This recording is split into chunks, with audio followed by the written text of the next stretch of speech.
Pour passer ta ceinture jaune de géographie, il va falloir que tu connaisses plusieurs choses. D'abord, il va falloir que tu connaisses le nom des mers et océans qui sont autour de la France. Il y a un seul océan, l'océan Atlantique. Un océan, c'est une mer qui est très grande. Il y a ensuite la Manche qui est une mer, qui est la mer la plus proche de chez nous. Si tu vas te baigner à Dieppe, qui est ici, ou au Havre, qui est ici, tu te baigneras dans la Manche.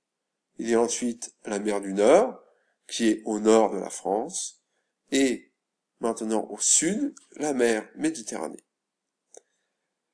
Pour ta ceinture jaune, il va falloir aussi que tu connaisses le nom des pays frontaliers de la France, les pays limitrophes de la France, c'est-à-dire les pays qui sont voisins, qui entourent la France.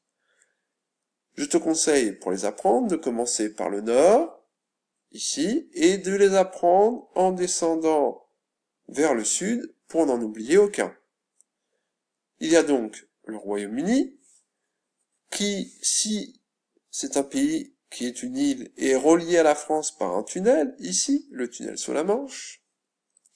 Il y a ensuite la Belgique, le Luxembourg, l'Allemagne, la Suisse, l'Italie, et enfin l'Espagne.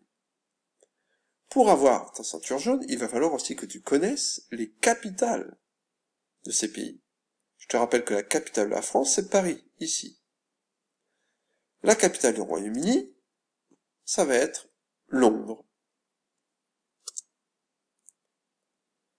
La capitale de la Belgique, Bruxelles. La capitale du Luxembourg, facile, Luxembourg. La capitale de l'Allemagne, Berlin. La capitale de la Suisse, Berne.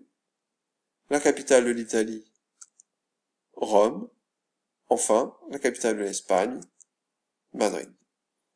Pour avoir ta ceinture jaune, tu dois connaître tout ça, mais aussi l'orthographe de ces pays, et de ces capitales, et de ces mers. C'est très important.